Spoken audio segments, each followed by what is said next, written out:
give you a Never heard of a piece of paper. Do you? I never did it. I'm totally convinced by recent interpretation. Explain that he's in fact the actual hero, because without him, the plot. Of course, I remember that moment. The one who sacrificed this is In about reputation. 1985, I remember walking to a lecture hall and a lecture with every student as the supporting. The well-known power of negative. I always fantasized, right? Just being lectured about 5 minutes. Good morning, everyone. Is this on? I'm hearing myself. Am I being heard in ways that are okay? So resonance is what we're about. Welcome, warm welcome to everybody. I'm Michael Steinberg, and we want to welcome you on behalf of the various groups and concentric circles involved in this project. I'll pass the mic over to my colleague Adi Ophir in a second, and then I will chair the first session. This is a very special event for us for many reasons. One of the principal reasons is that it brings together at the level of an exciting project 4 institutions, 3 of which are located in New York and 1 of which is located in Providence.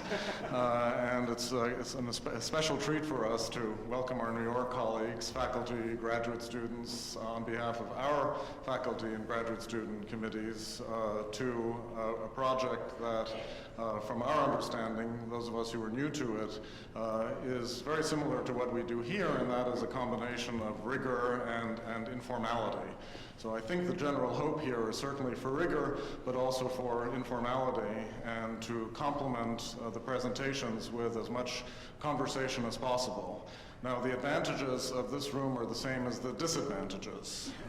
It is a very flexible room, but it is, as you realize, not a circular or a square room, and we encourage you only to the potential wrath of the tech people, one of whom is facing me with a very intimidating machine. Nevertheless, we encourage you to move around as you see fit and rearrange your chairs to afford you and us a kind of maximally circular experience despite the shape of the room. This is a wonderful building. It is Pembroke Hall. It was for many years the anchor building of Pembroke College, the women's college associated with Brown University. You're in the reading room of the former Pembroke Hall Library. These tables are still the original 1897 library tables. And the building was renovated in 2008 to serve as the space for the Kogut Center for the Humanities and the Pembroke Center. It's one of several very interesting architectural projects at Brown, which are continuing. And since it's such a beautiful day, we certainly encourage you at some point, not during the sessions, to walk around and see how this campus has really been evolving and changing. I would point out another building that's actually not quite finished, redesigned by Toshiko Mori, who also did the redesign of this building, and that's the new building for environmental studies, a field of substantial growth at Brown, where Toshiko, and that's just south of the north of the walk that you'll find outside the door, where she actually physically placed a greenhouse on the roof of an old building. And in between these 2 buildings, the Granoff Center for the Arts, Diller Scofidio building, the same architects who redid Lincoln Center and Alice Tully Hall for very experimental use by multiple arts and humanities programs, and that's just in between these 2 buildings. And that'll give you a sense of some of the kind of maverick energy that we're really most proud of here, which I think also ties into this project. So welcome, and please remember flexibility. Please remember the spirit of conversation. For those of us at the table, I've been asked to remind you that if you're sitting relatively far away from a microphone when it comes time to speak, please don't hesitate to grab a microphone so that people will be able to hear what everybody's saying, especially the people in these wings of the table. So Adi, this is in a way, your project. You've given us all a great deal of work here, but that's what we're all here for. Thank you. It's really a moment of great excitement and gratitude for me to open this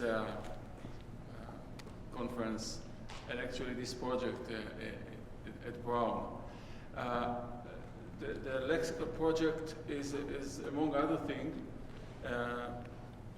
a conversation and a forum for conversation of the highest theoretical and reflective kind, which is at the same time political, consciously political, without compromising on the rigor of the conversation.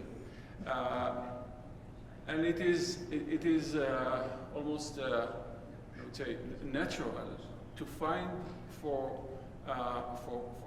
this project that has been going on for some years in Tel Aviv and in New York, to find for this project a home in this place, at the Corporate Center. But it is so natural because of the nature of the university, which is so unnatural, and because of the fact that the man who designed this institution, the Corporate Center, and created it in the way it functions today, is a natural partner of this conversation. So my first thanks is to you, Michael, for the wonderful welcoming and the great help for Ariella and me to be here, and for this project to become a real thing, a real event at Brown. And I would like to take this opportunity also to thank all many other people who are, without them, this would not have happened. First, my colleagues from New York that were really volunteered to come here in the middle of the semester, despite all kinds of difficulties. I really appreciate this collective readiness or spirit that brought you all here. So I'm deeply thankful. And of course, to the friends here at Brown, I must mention one name that taught me how to speak Brownish. This is Elizabeth Weed. She's somewhere there, I think. And to the wonderful staff of this building, of this institution, Keith and Trauder and Leslie, who were really so wonderful in setting this event as it is.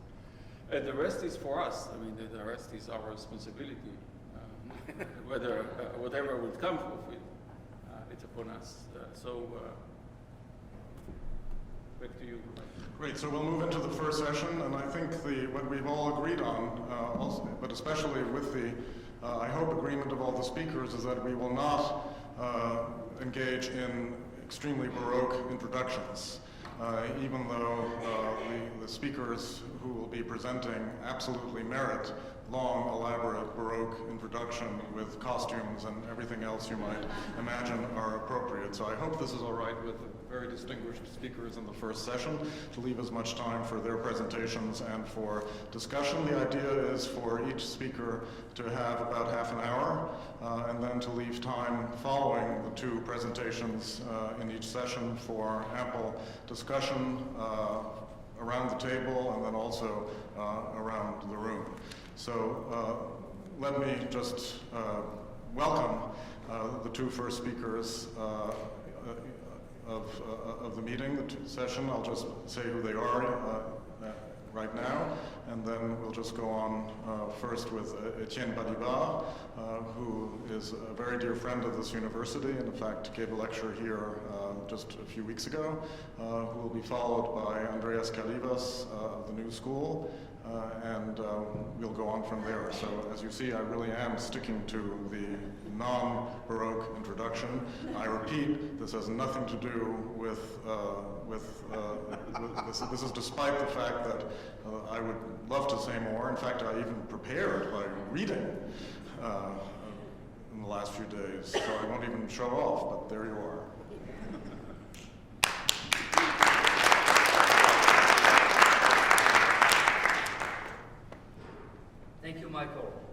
hear me? I can't hear myself, but I hope you hear me. It's okay? A little closer. Bring the mic closer. Closer? Yeah.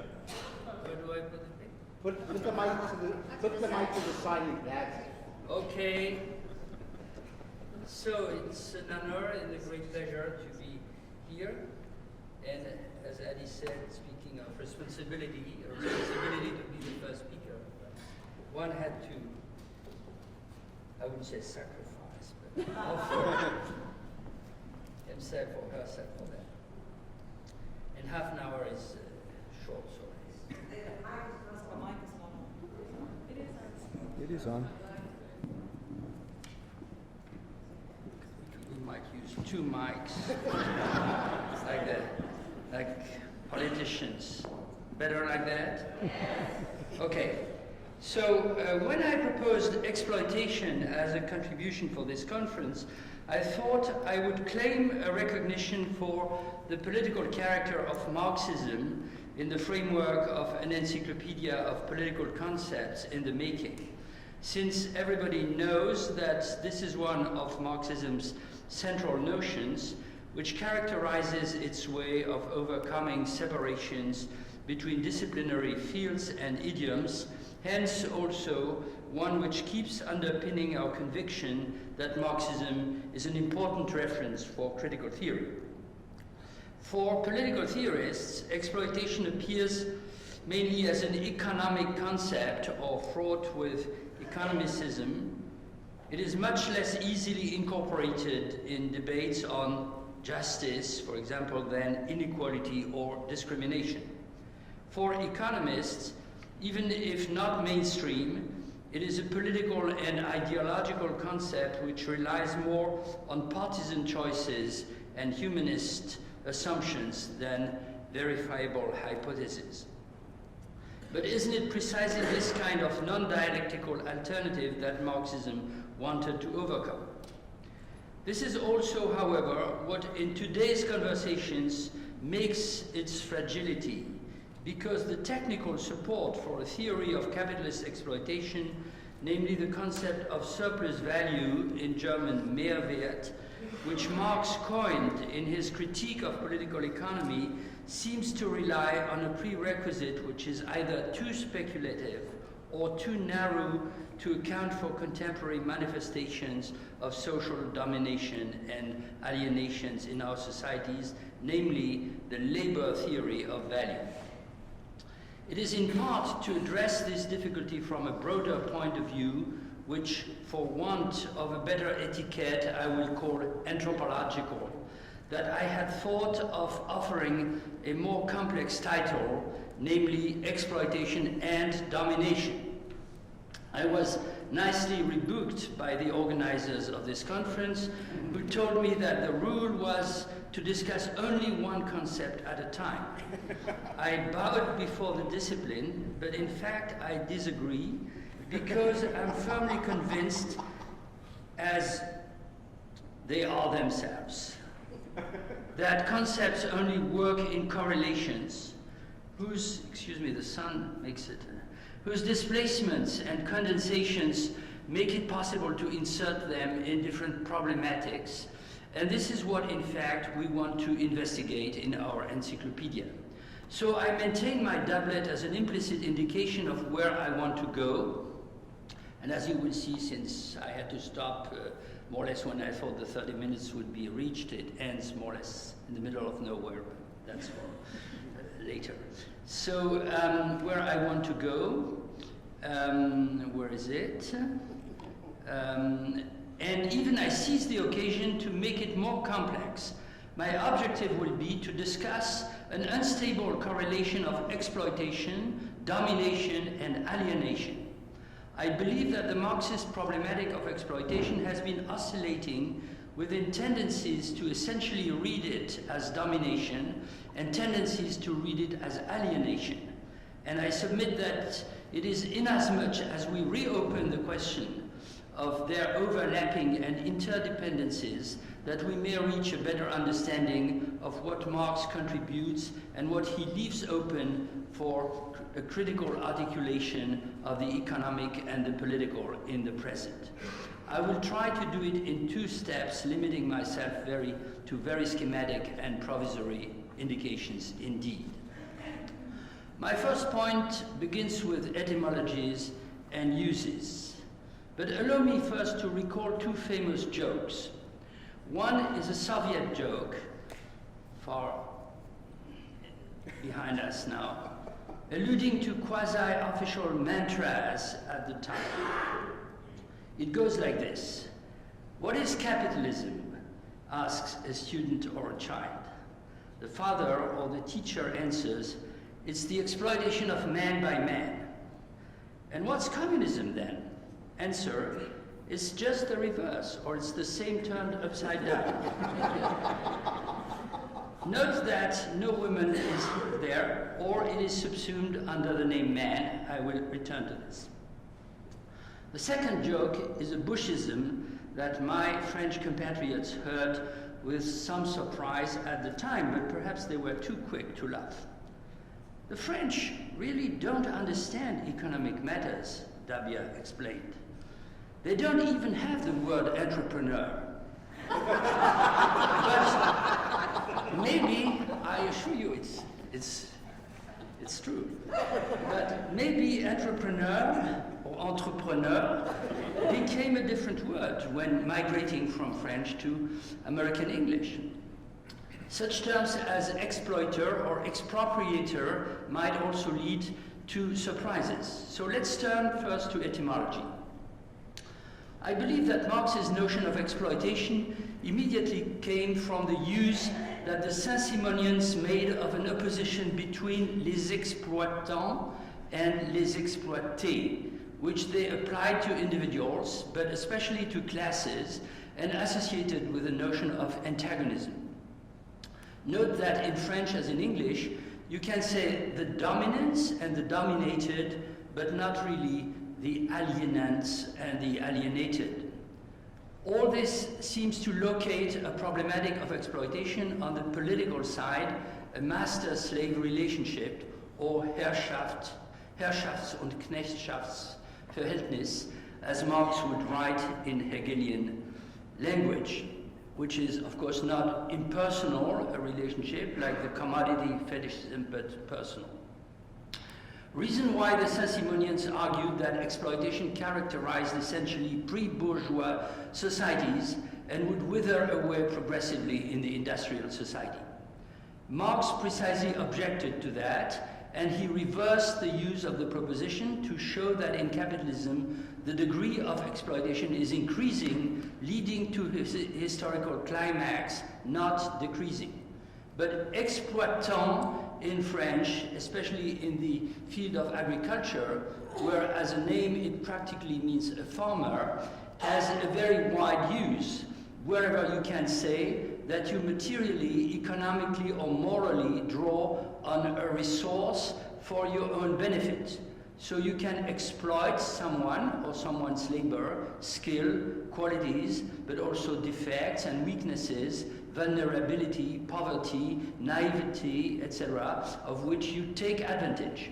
But you can also exploit a generic material resource, for instance, the fertility of the earth, or the soil, or the ocean full of fish, or a rich mine, etc., from which you extract a product through labor or appropriation.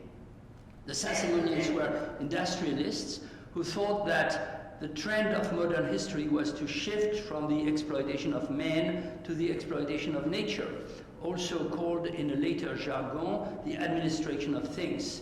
And although Marxism later resumed this formula to define socialism, it began, Marxism, with a more symmetric view, where capitalism exploits at the same time persons, this is terrible, persons and things. Hence, a famous passage in Capital Volume 1, which says, I quote, that capitalist production only develops the techniques and the degree of combination of the social process of production by simultaneously undermining the original, it's not a very good translation, it's destroying, the original sources of all wealth, the soil, the Erde, and the worker, den Arbeiter. This leads me to a first consideration. Any rigorous use of the category exploitation should be subjected to syntactic and semantic question that is logical, that is a logical preliminary. Who or what exploits whom or what? There is ambiguity both on the side of the subject and on the side of the object. On the side of the subject, the issue may seem relatively innocuous, at least from a Marxist point of view, since we have become accustomed to considering that what causes the exploitation and benefits from it, or profits from it, is essentially a system or a structure called capitalism or simply capital for the sake of its accumulation, whose agents, the capitalists, are only instruments, historical instruments, even when they enjoy big privileges linked to this function. I will return to this. The issue of the object is much more sensitive and complicated. Our political uses of the language of exploitation seems to impose the idea that what is exploited are human beings or persons who must serve others or work for others or for a system which dominates them. But the Marxist critique explains that what is exploited properly is the labor force that the workers or the proletarians possess within themselves, which they must sell to capital. Hence, it is in fact a thing that their person harbors or contains. But in fact, this formulation is too naturalistic or mechanistic. More properly Marxist is the idea that what is exploited is a part of the workers, a living capacity that for the sake of this exploitation becomes reified, verdinglicht, or transformed into a thing, both in the sense that it is owned, sold and bought, and in the sense that it is technically shaped, controlled and manipulated. Here we see the understanding of exploitation as essentially a form of domination projected into the field of economic relations, shifting towards a more specific and more profound understanding as a process of alienation, an inversion of personal relations into relations among things, as Marx notoriously explained in the chapter on the fetishism of commodities. But this beautiful demonstration also leads to problems which become very apparent today. It is an essential part of Marx's demonstration in Capital to explain that the only source of surplus value, Mehrwert, is surplus labor, Mehrarbeit. Therefore, the alienation and domination of human productive activity. There can be no other source because value itself is the expression of an expenditure of labor that is socially necessary. This explains why, however eloquent it sounds, the phrase on the destruction of the two sources of wealth, human labor force and the earth, remains isolated in his argument. It is a moral judgment on the effects of capitalism, but not really integrated into the axioms of the theory. However, this formula today sounds prophetic because we discover that the destruction of the environment is at the same time intrinsic to the mode of production and a major threat to the life of the humans themselves, needless to say, their productive capacity as well. We are tempted to broaden the notion of exploitation in order to incorporate an exploitation of nature as well as an exploitation of the human labor force within its range. But here we face a dilemma. For this to have a Marxist sense, it is necessary that the phenomenon of exploitation of nature or the nature of things be also an intrinsic part of the creation and accumulation of capital, that is, of the production and valorization of value itself. Nature has to be productive even if not the only productive force, as in the old physiocratic theory. This makes no sense within the theory of Marx's capital, since these natural things are used, appropriated, and ultimately destroyed by labor, but they are not labor themselves. So we must either drop the notion of exploitation or drop the notion of value unless we find a way to transform the concept of labor and labor force itself in order to incorporate in its definition something like a reciprocity of natural and human actions, which would no longer be, of course, a humanist concept of labor. A third way, as it were, which is the most difficult, but also, in my eyes, the most promising. This is what, in the excellent formulation of David Harvey, I would call a point of stress of Marxist theory, or within Marxist theory, or Marxist axiomatics. In the same spirit, let me now examine a second question. According to Marx, exploitation indeed has a history. In fact, it means nothing outside of its history. The emergence, development, and transformations of its forms arising from their internal and external contradictions.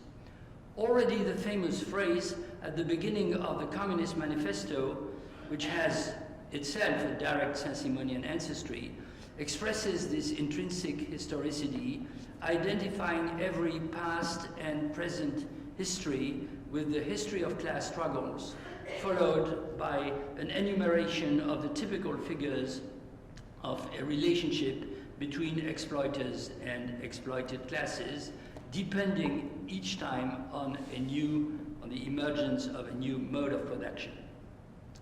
As I recalled a minute ago, it serves to reverse the progressive vision in the history of human emancipation and replace it with a different concept of progress, whereby, as Marx also wrote in an almost exactly contemporary text, l'histoire avance par le mauvais côté. I quote in French because he wrote it in French. As we know, this became developed later in the form of a complete problematic of the modes of production, which are also each time modes of exploitation in a new form or even in a new sense. I'm not interested now in discussing the details of the modes of production, however important this may be for the social sciences.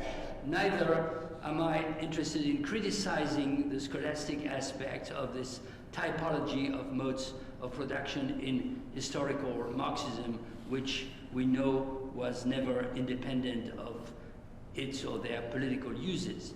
But I'm interested in highlighting two conceptual implications, plus, again, a point of stress. The two implications are linked together. They concern the articulation of exploitation and overexploitation, and the distinction or non-distinction of the political conditions and the economic modalities of exploitation. Exploitation and overexploitation are indeed distinct notions, abstractly speaking at least.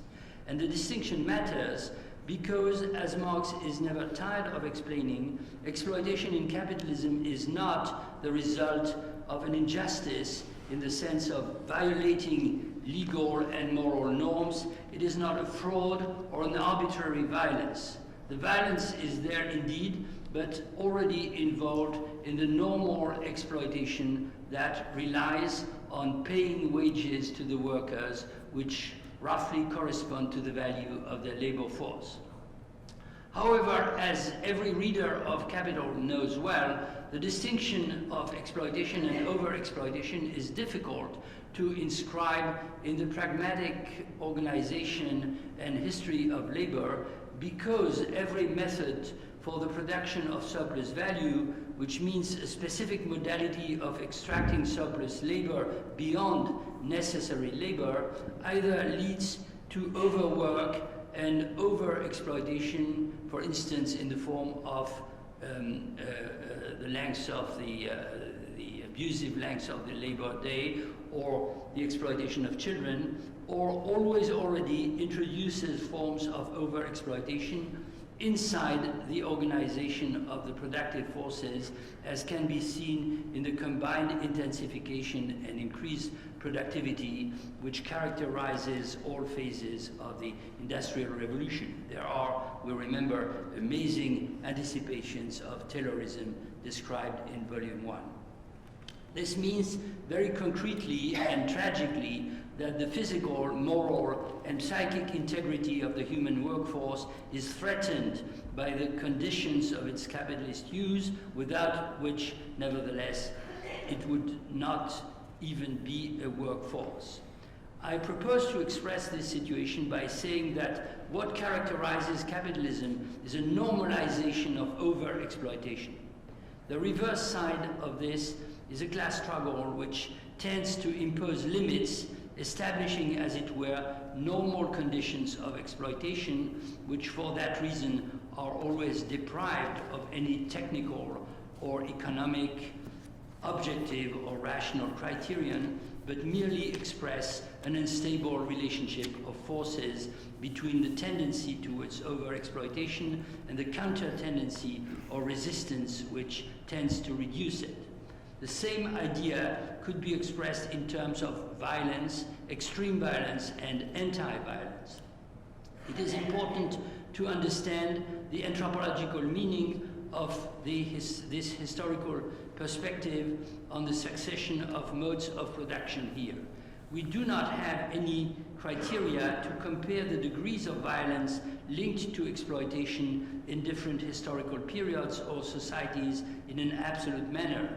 But we have the possibility to demonstrate that there is no such thing as a law of progress according to which economic developments would result in a progressive civilization or humanization of exploitation in history, except inasmuch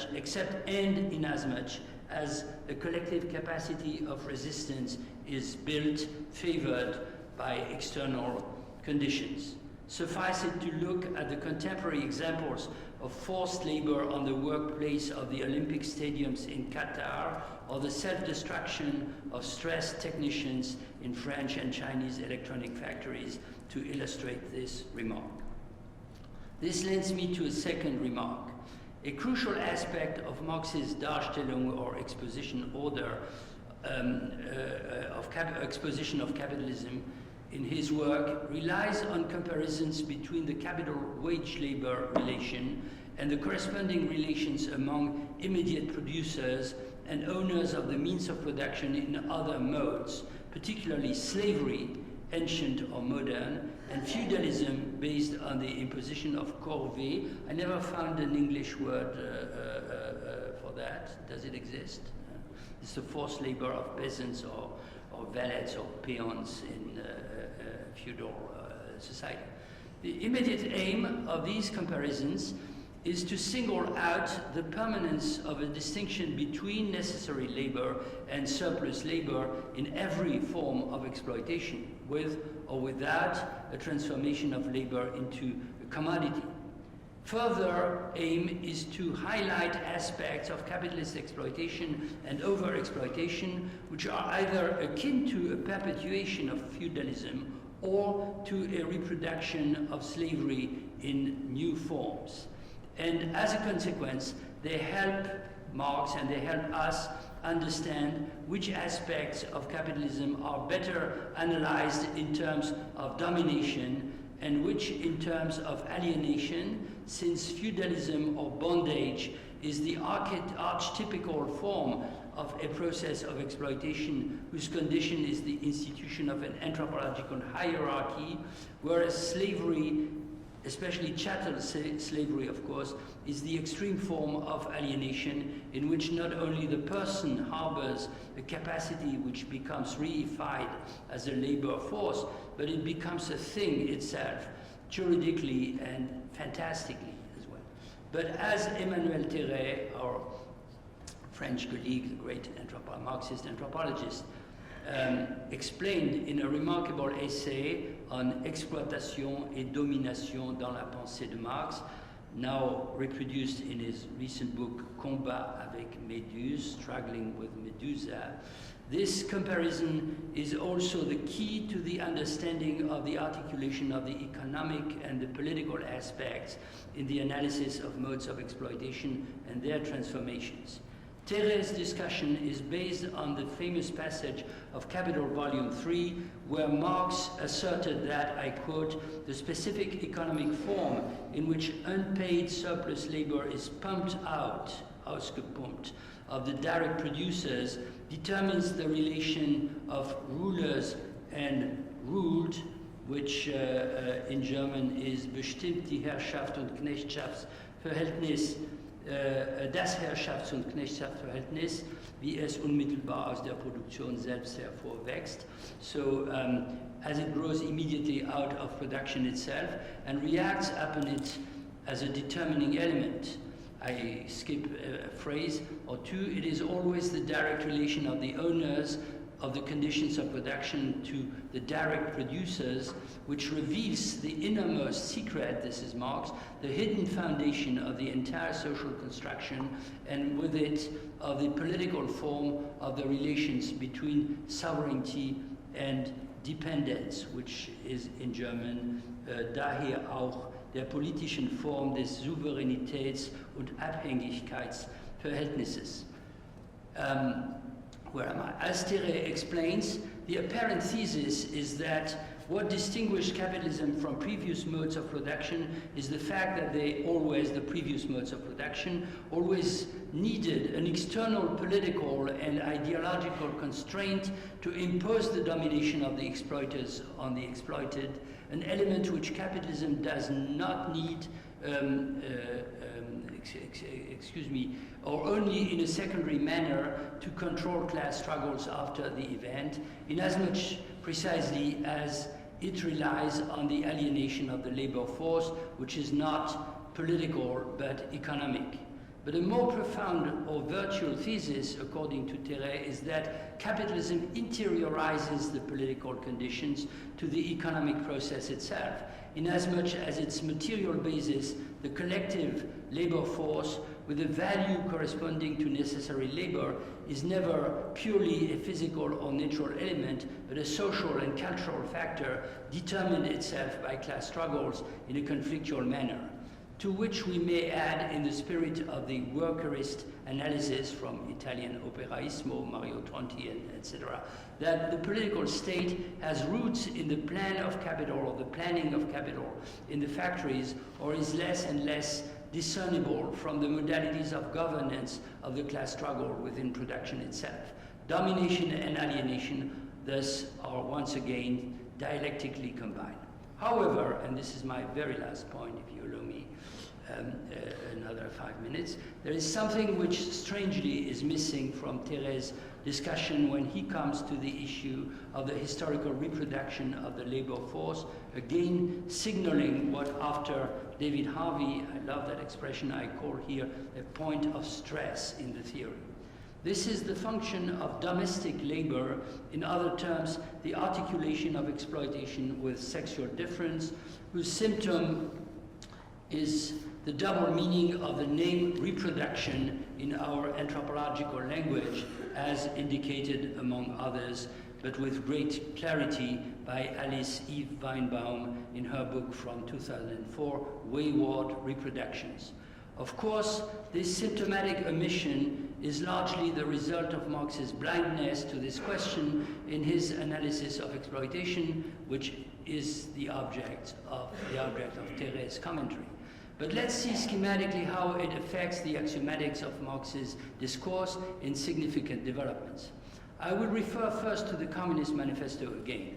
As I recalled, the enumeration of modes of exploitation and class struggles, which forms the entrance gate of its philosophy of history, directly echoes similar typologies of exploitant and exploité in the Saint-Simonian doctrine.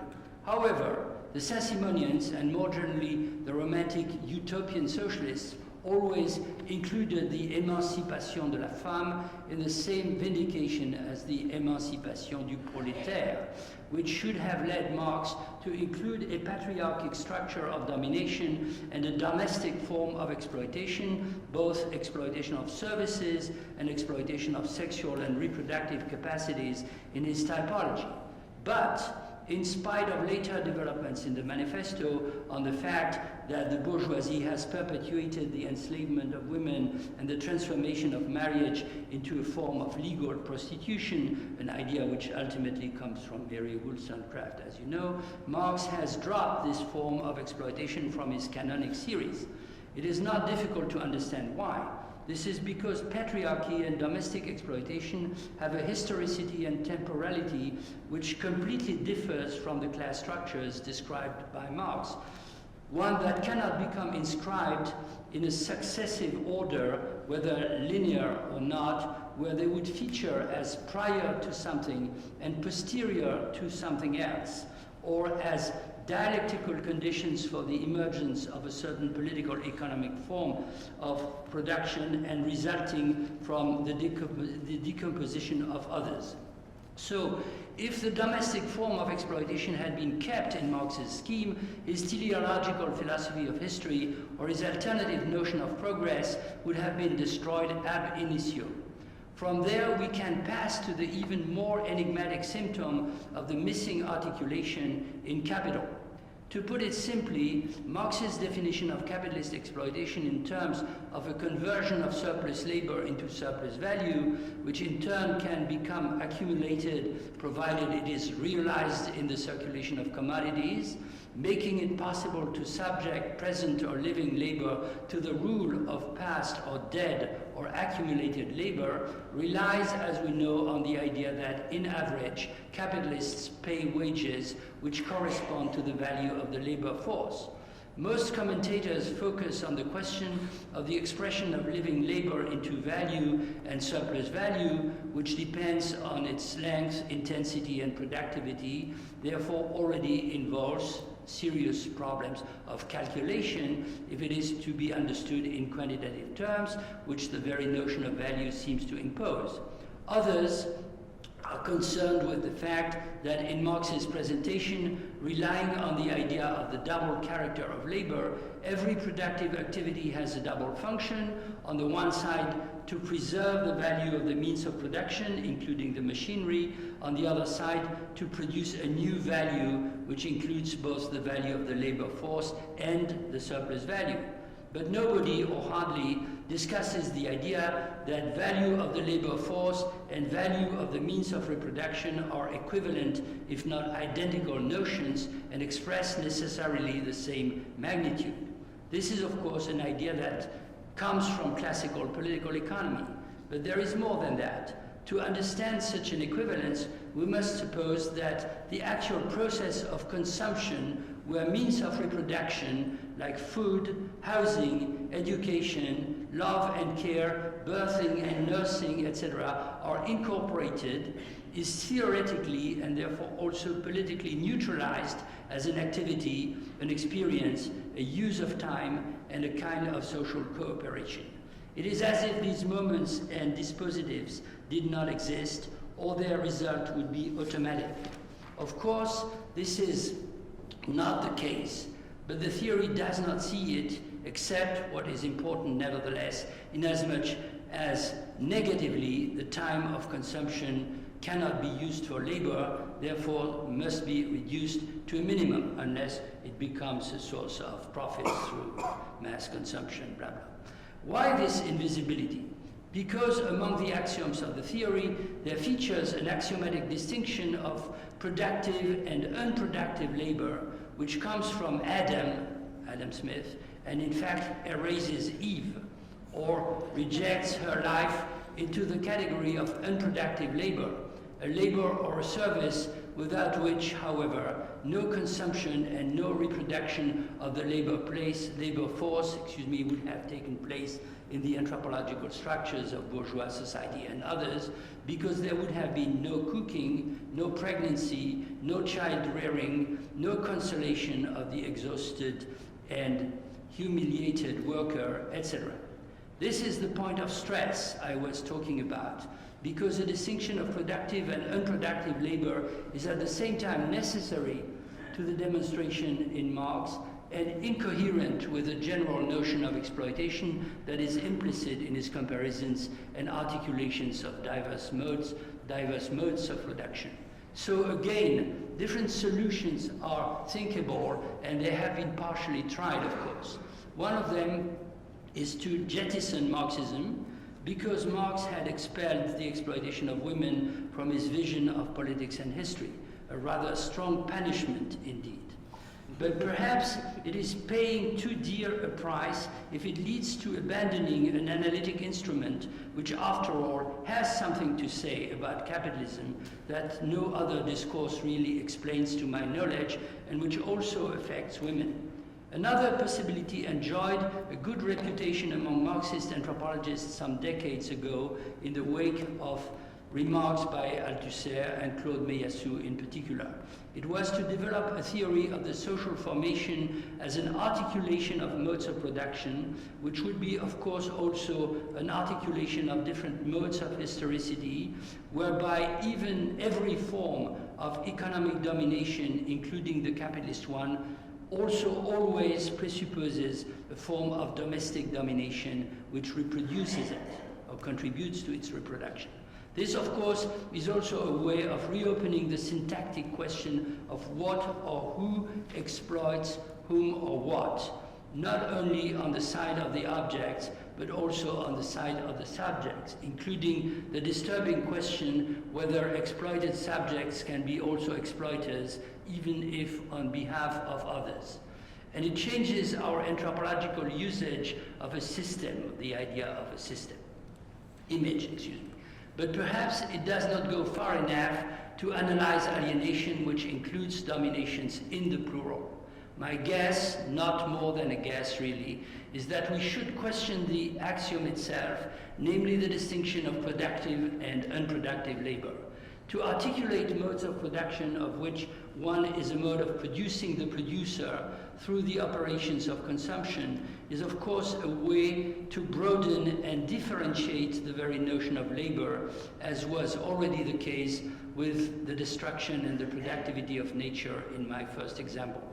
Feminists tended to express this differentiation in the form of a vindication. We are productive too, if not more productive, since we reproduce.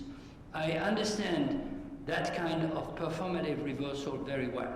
Maybe, nevertheless, the reverse operation, which is speculatively thinkable, is worth attempting, namely reflecting on the unproductivity of social labor, without which there is no productivity or reproductivity in general. This seems to evoke somebody like Bataille, for whom expenditure is essentially unproductive, but it is also compatible with much that is written today on the notion of the care, although compared to Marx's articulation of the political and the economic and the anthropological, the first, unproductive expenditure, seems very metaphysical, and the second, the theories of care, often very psychological. Suffice it to locate precisely as possible the theoretical point of stress and the bifurcations that it makes possible from within the Marxist problematic itself. I had some other analogous examples in mind which are not deprived of contemporary relevance, but I have largely exceeded my time and I must leave them for a written continuation. Thank you.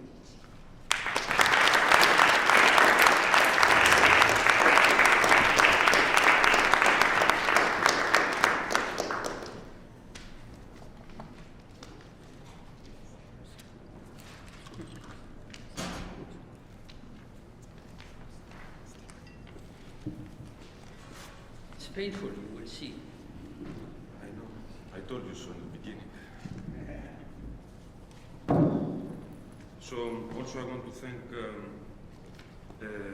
Adi and Michael for the invitation, and to apologize because what I'm going to present here will be extremely fragmentary and schematic. it will have more the character of some programmatic thoughts about the concept of statelessness. Now, as a concept, statelessness might not be even a concept, precisely because it's extremely polysemic, with many opposed and contradictory meanings that conflict and tend to cancel each other. Actually, I will try to reflect and to present on 4 such meanings that I think are, in a sense, constitutive of the uses of statelessness in different political and discursive formations. And at the end, I will try to present what I consider to be a more convincing and politically useful understanding of the conceptuality of statelessness. So it's not only that the concept of statelessness is itself polysemic, but in a sense is also derivative and indeterminate, parasitic to the master concept of the state. But since this is not a lexical entry on the state, I will try to ignore it as much as possible, although its conceptual spectre will inevitably haunt my presentation. It's very difficult to speak about statelessness without evoking the state. Although I do think that the meaning of the term statelessness can be redeemed once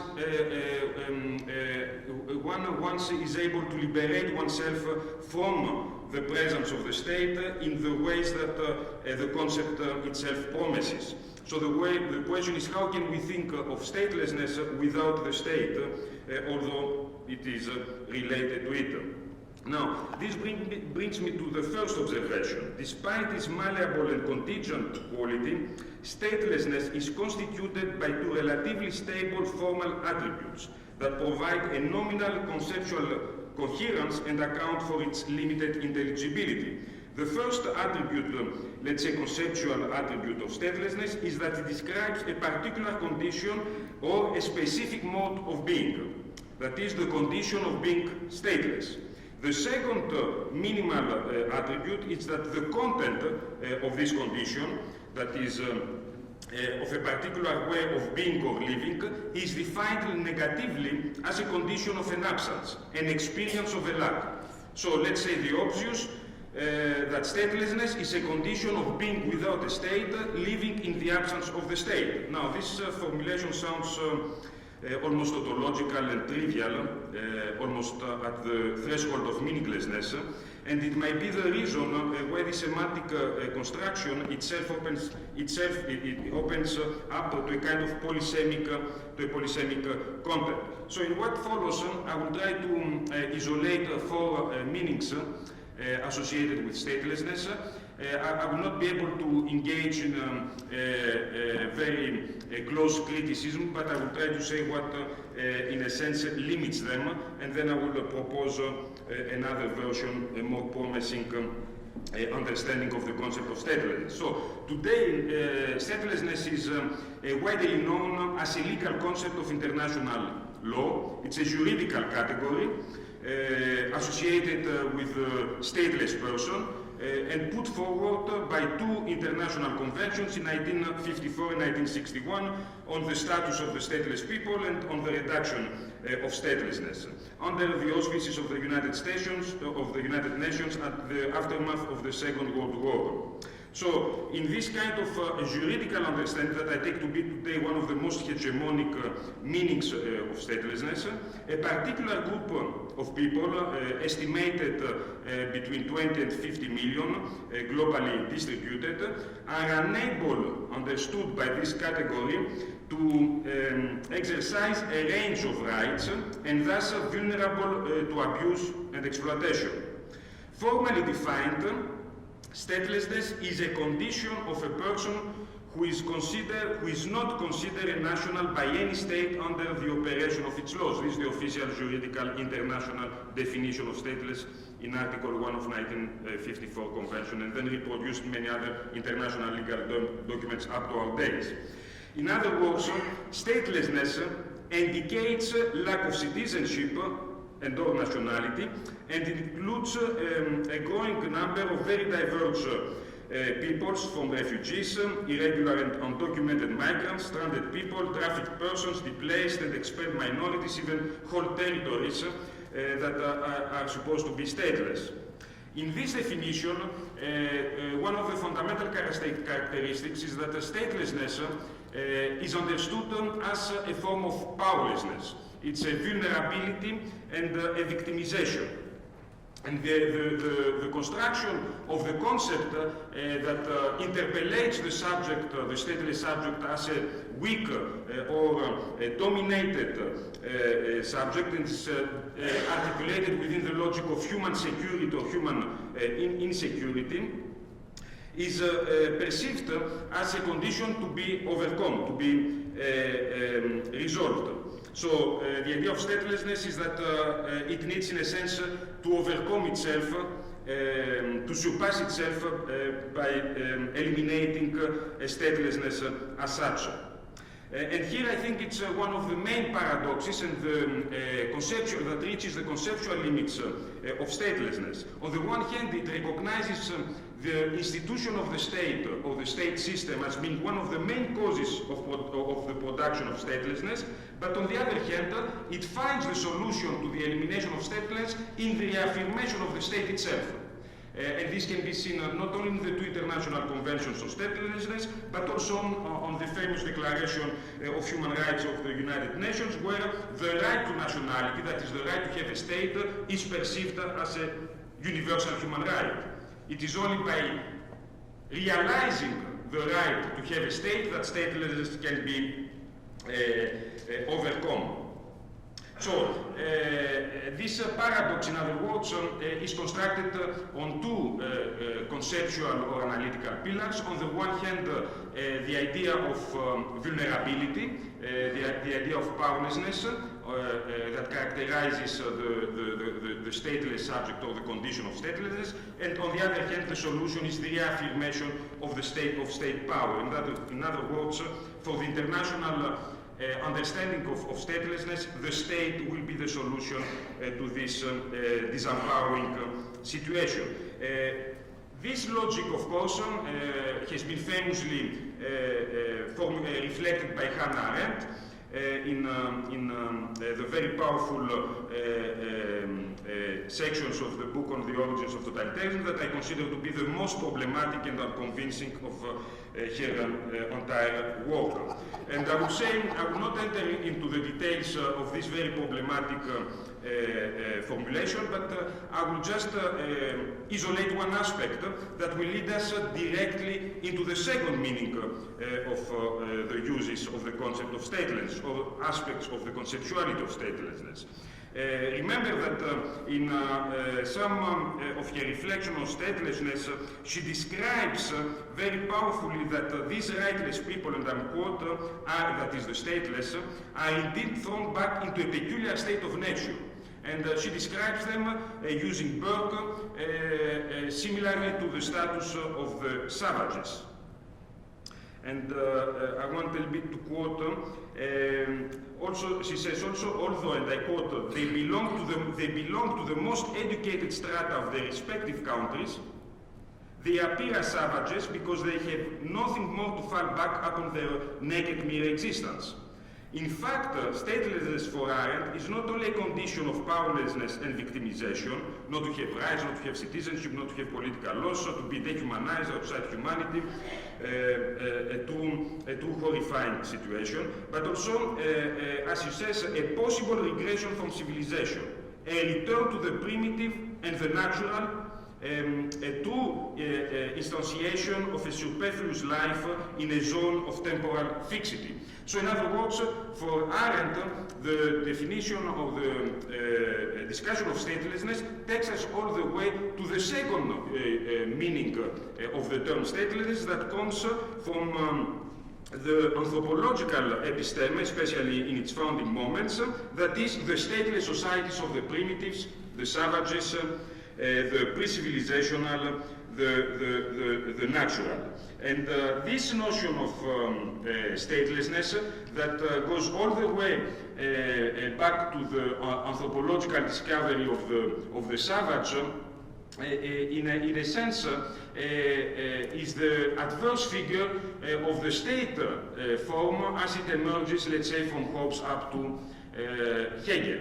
In the sense that the stateless societies become the natural state societies, where it is becomes equalized or identified as the non-civilizational. And this is what I call the colonial uses of the concept of statelessness. So the stateless condition is the condition of the primitive.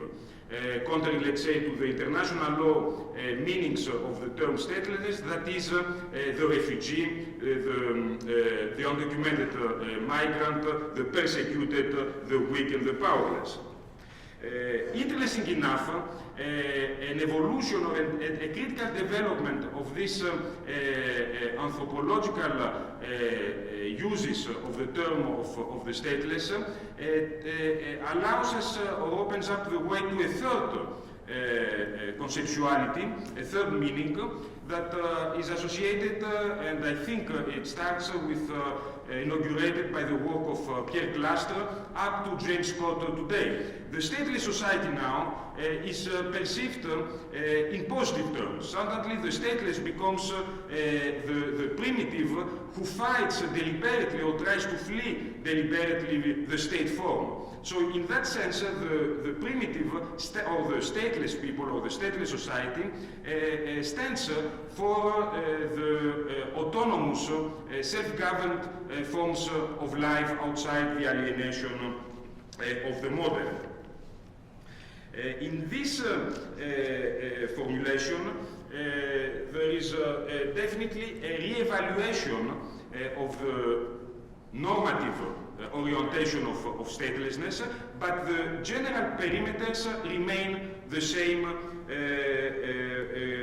in comparison to the anthropological discourse that initiated. So the work of Clastre and Scott that understand statelessness or stateless societies as relatively free zones, and they explicitly link it to an anarchic or anarchistic discourse, takes us to the third meaning of the term statelessness that comes from the founding figures of anarchism.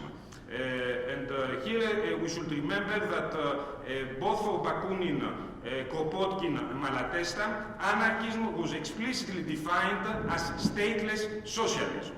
In that sense, the term statelessness appears in the anarchist practice and literature as an emancipatory, free, autonomous moment. So it is a radicalization and a revaluation of the negativity of statelessness that has appeared later on in international law and in the anthropological episteme. In that sense, statelessness means precisely the self-organization of communities, or to put it in the traditional parlance, the free association of free producers. And it's interesting that although in this particular tradition statelessness is understood as anarchy, Marx himself and the Marxists never adopted this term in order to define communism. So they never defined communism in terms of statelessness, although it was debated as the withering away of the state. So the term statelessness becomes really emancipatory only and through the anarchist discourse. This is the third meaning. So until now we have three competing contents in the concept of statelessness: the juridical one, the anthropological colonial, and the anarchist emancipatory. And along these lines, there is a fourth one that's more marginal and bit lost in antiquity and its echoes, and comes with the idea of the stateless as being the truly cosmopolitan. So the stateless is the cosmopolitan in the sense defined from this very minor figure of ancient Greek political philosophy, Diogenes the cynic who was asked one day by Athenian citizens, where are you coming from? And he said, the answer was that a bit semantically disjoint, I'm a citizen of the world. But when he was asked to elaborate on this, he defined a citizen of the world through another negativity, the apolis. To be a citizen of the world, he said, is to be apolis and apatris, which means in our modern recuperation to be precisely someone who does not have a state. So it is the cityless, the cosmopolitan. And in this version, the organization of the globe appears to be stateless in the sense of a void, in the total absence of political institutions. It's more of a moral or ethical project than a political one. So the cosmopolitan is the one that cancels and eliminates all political divisions and political forms. So in all these different variations that are definitely competing, there is a common characteristic. The way they understand and they reduce the political forms to the state form, either as a negative experience, an experience of powerlessness and victimization, or as a positive experience, the one of emancipation, equality, and autonomy. But nonetheless, the underlying assumption is that the state represents the paradigmatic form of any political organization. So to be stateless, in a sense, is to not to have any political, not to belong to any bounded political form, precisely because it's equated to the modern state form. And this we find it in international law, we find it in the anthropological tradition, we find it in the positive reevaluation in Cluster and James Scott, and we find it also in this cynic tradition of cosmopolitans that was recuperated also around the 18th century and finds echoes in the work of Kantianism. The idea here will be that the cosmopolitan project in this redefinition as a project of statelessness ultimately leads to the idea of a peaceful organization of the globe and the abolition of wars and violence, because the state is organized along these lines. I cannot go more to develop, let's say, a more radical criticism of all these uses of statelessness, but what I would like to propose very quickly, and this is very preliminary, is another understanding, use of the meaning of statelessness that I think avoids all of those deficiencies and contradictions or limitations. And this is what I would call it's a democratic theory of statelessness. Given the fact that democracy should not be equated to the state form, but at the same time develops its own instituted forms of government, I will try to argue that a democratic theory of statelessness reveals the positive element within a negatively organized concept. So the lack of the state is not the lack of political forms. It's the lack of the predominant political form known to us with the modern age, the political form of the state.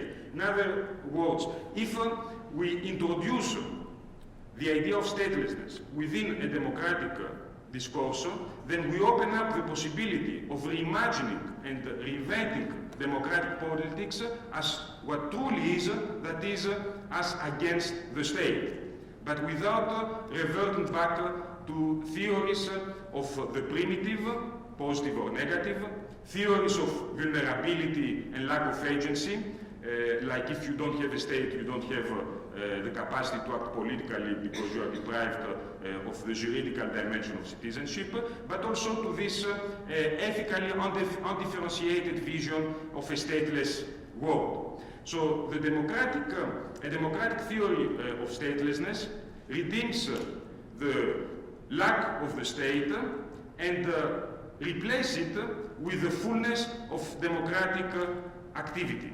And it is in that sense that one also can think of democratic statelessness as appealing or evoking a democratic exit from the model that is defined through the universalization of the institution of the state form. So the last words I want to say is that statelessness, despite its polysemic and contradictory meanings, contains a deeply democratic moment. Is the search for an alternative form of political organization that cannot be reducible, remains irreducible and outside the state form, but contains its own institutional and instituted dimensions. Thank you.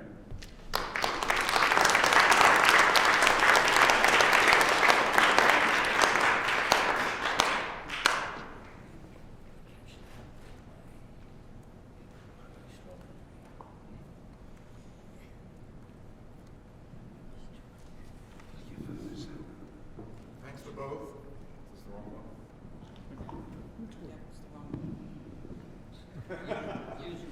the wrong one?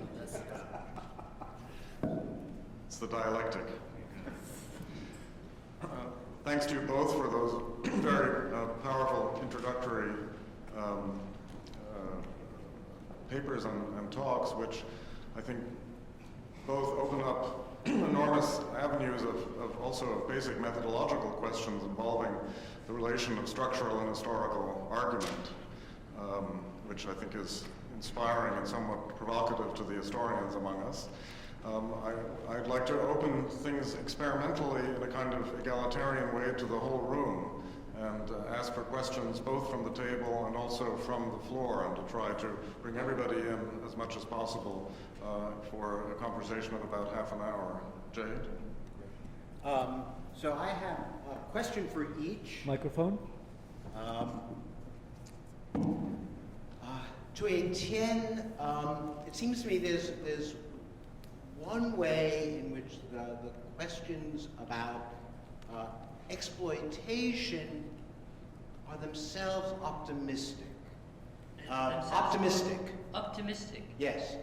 And that is, and here's the thesis, that the presumption that we simply exploit labor assumes that capital needs labor. And it strikes me that the growing structure of capital is that it needs less and less living labor, and hence that the real problem, to use an Arendtian term, is human superfluousness. That more and more peoples are becoming more and more superfluous, and that this is a different problem than was anticipated, but I think it's the deepest problem of capital as we are going forward, and not captured by, I thought, any of your accounts of structures. And of course, defending Arendt there makes me want to defend Arendt to Andreas. So your mischaracterization of Arendt was really extraordinary. The reason that, of course, Arendt thinks that without the state you are reduced to the mere human existence, the primitive existence, is that the state is the condition for the political. And what you can't do without the state is political action. That is, make a difference with relationship to a community. Now, you think that's what you want. You want a theory of democracy. Your objection to a Arendtian theory of vulnerability is her conception of rights and as state-bound is merely defensive, that the rule of law is merely a defense. And I want to say that without a theory of negative ethics, without a conception of being defended, you can't have an affirmative theory. So it seems to me the fantasy of your account of democracy without the state is that the institutions of law and right are exactly you're right, they are defensive conditions, and we should have a negative ethics protecting us, right? Protecting our vulnerabilities. So any conception that is merely affirmative misses the most obvious fact about the human. We are intensely vulnerable beings. And to build institutions that are not exploitative of that vulnerability seems to, without taking that into account, that's exactly a Renzo theory. The human rights on the one, the rights are rights that you only get in a state, but they're only negative, right? They allow for the possibility of political action.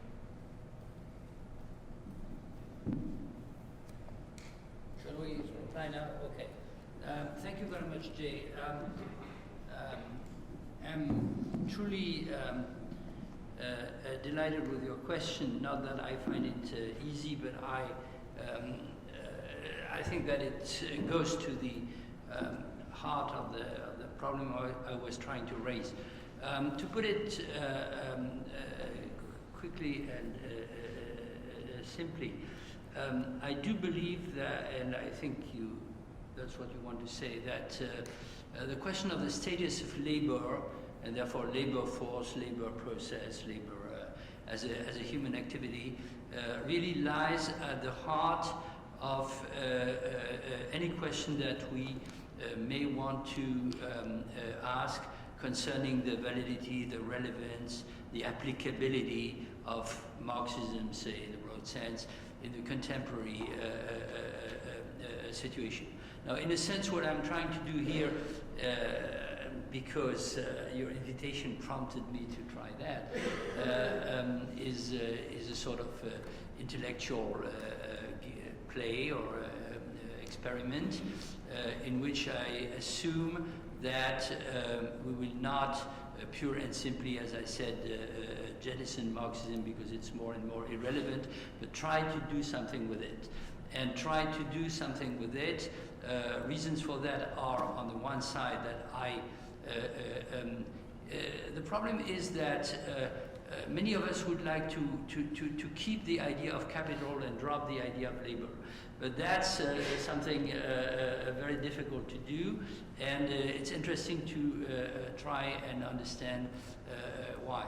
So the idea behind my talk was really that, try and identify some axioms, as I said, I could put it in a more formal manner, and see how they can be reworked, if you like, or changed, either in their function, or in their limits, or in their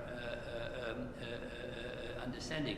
Now, abstractly speaking, there are two possibilities concerning the category of labor that we inherited from Marx, who inherited it from classical political economy with etc.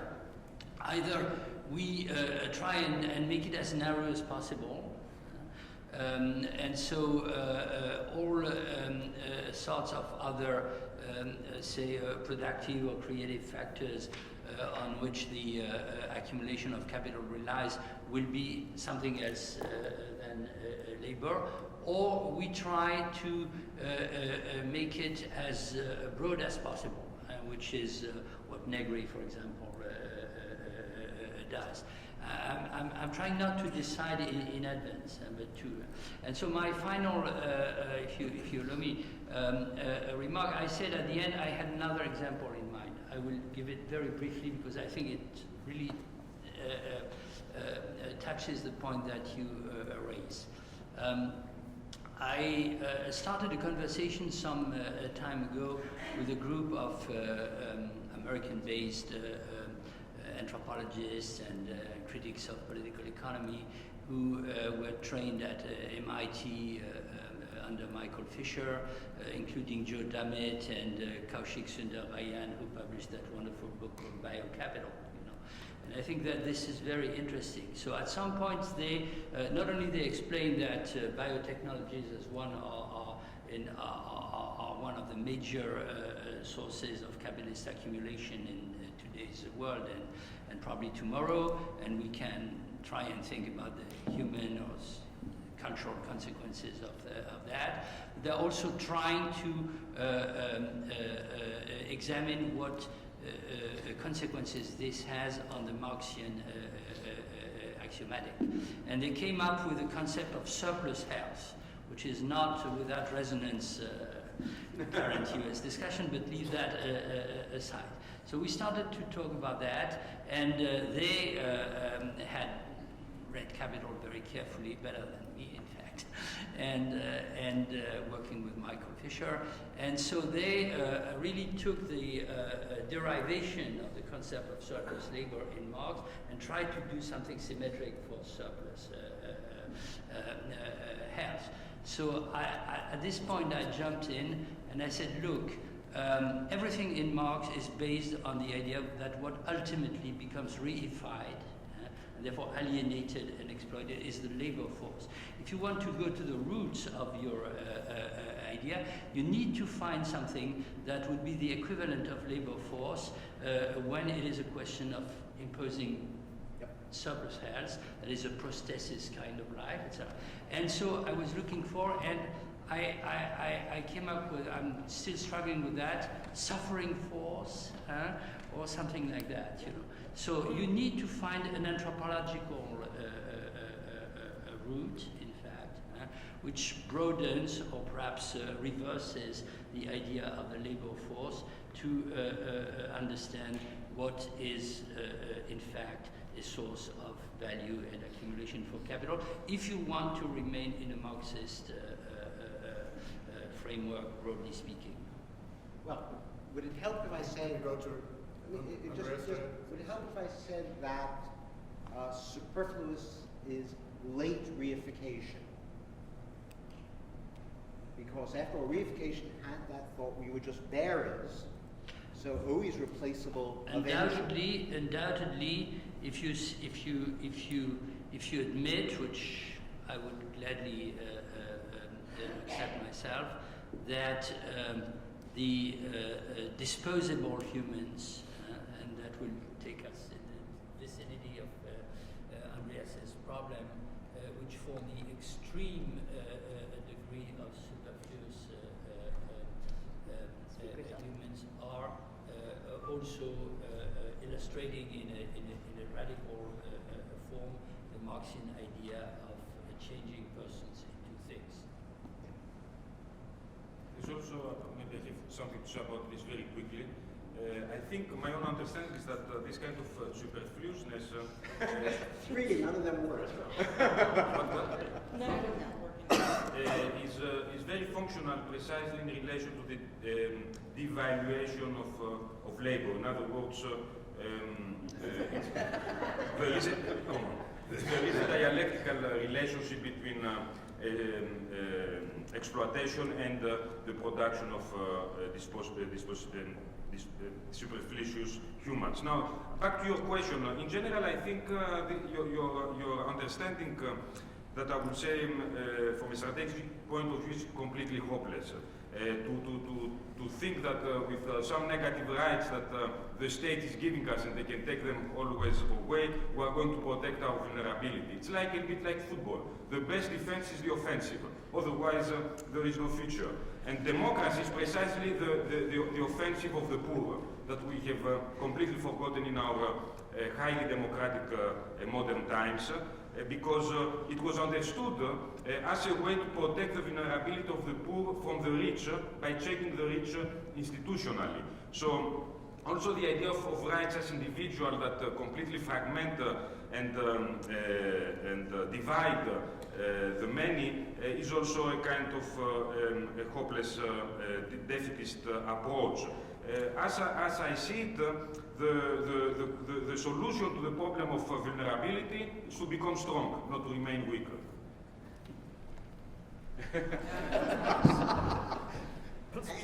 Take your group of questions, Federico, Ariella, Nathaniel, maybe together.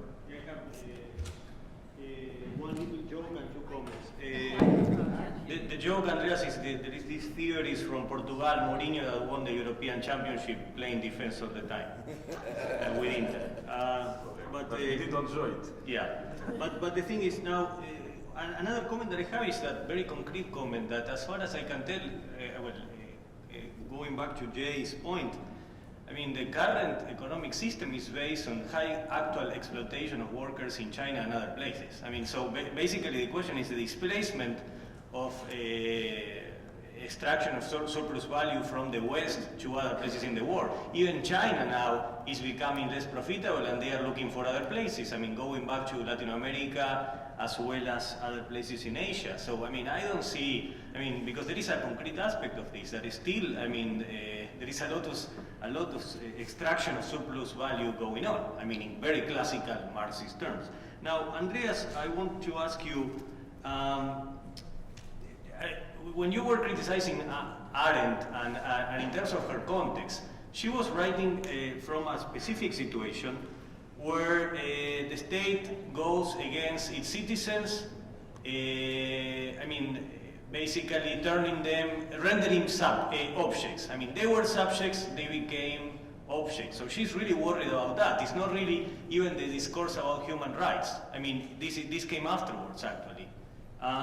So basically, and this is something that someone like Malatesta, for contextual reasons, because he didn't live that, I mean, he was not writing at the same time as Arendt was writing, didn't see.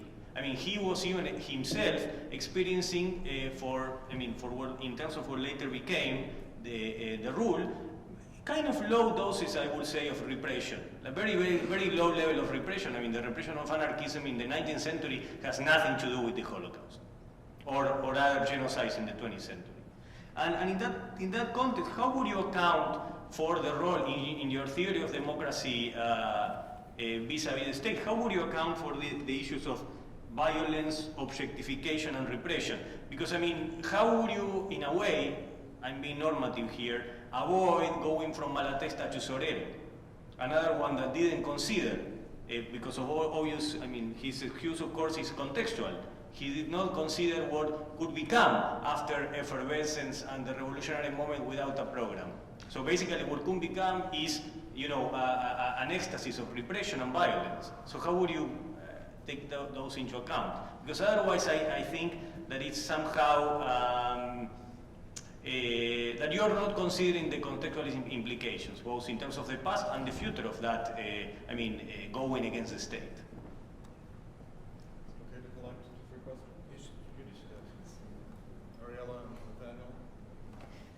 So I have a question to Andreas. I would like to ask about two of your assumptions. It seems that you assume that there is a separation or disconnection between the stateless and the state under which they are governed. And I don't know, of course, the 20 or 50 millions of refugees, they are a particular case, but I know some millions that are living in the state from where I'm coming from. And they are not separated state, and they are not disconnected from the state, and for years they are claiming to be part of the state. And I think that this continuous claim should be taken in consideration, and this will lead me to my question regarding your second assumption, which is that we can think about either a state or non-state, either modern state or non-state. But I think that we should maybe qualify the modern state as being a nation state, because it is the nation state that produces the stateless. So if we qualify the nation state, the state as a nation state, we should take in consideration the claims of the stateless as willing to be part of the body politic in a way that could somehow redefine the nature of the state, maybe as a civil state or a state of all its citizens, etc., etc. Going back to the particular Palestinian case that I mentioned, the Palestinians being refugees or stateless, or what I would prefer to call them the non-governed of the Israeli state, prevents during a few decades the materialization of Israel as a nation state. because Israel cannot be materialized as a nation state as long as it governed the stateless. So I think that maybe slightly different from your aspiration to think about democracy without state would be to think about a state as non-nation state. So I'd like to hear you about that.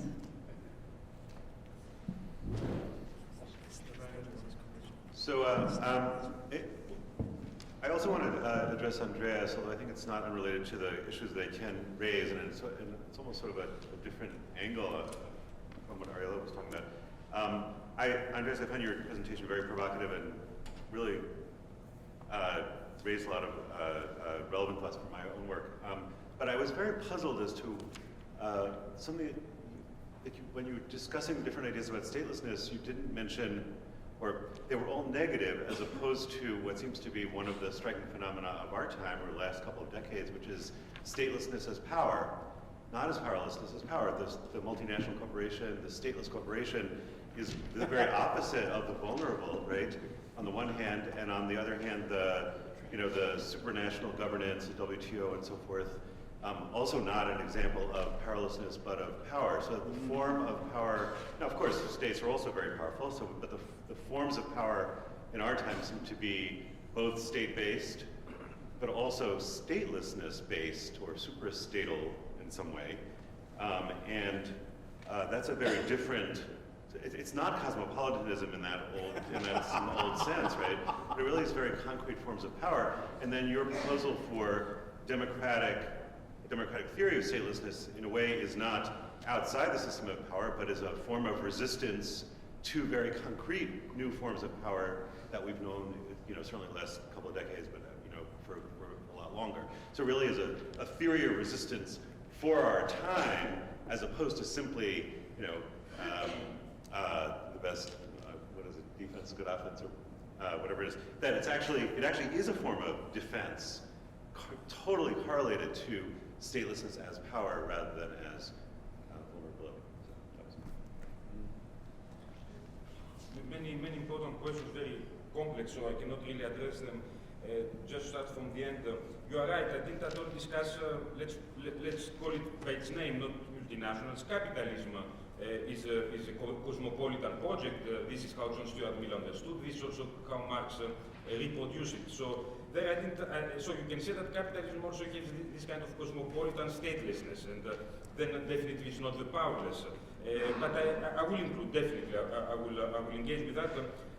But I don't think it will change the quest for a democratic theory of statelessness. It increases this kind of dissatisfaction with the current meanings or uses of the term, but for me the project remains to enact, not only to think, but to enact democracy without a state. It doesn't mean without political forms, because democracy has its own political forms that I cannot really say more, but it's the federal form is the most convenient democratic one. But you are right, capitalism as a stateless, but from a privileged, powerful point of view. Rand Paul would agree with you. Rand Paul would agree with you entirely. The democratic element will be missing. Libertarian, anti-state kind of political principles. We don't want capitalism, this we agree. It's not But it was exactly, it was not, but now I will. So definitely, yes. As the fifth negative phase of statelessness as understood.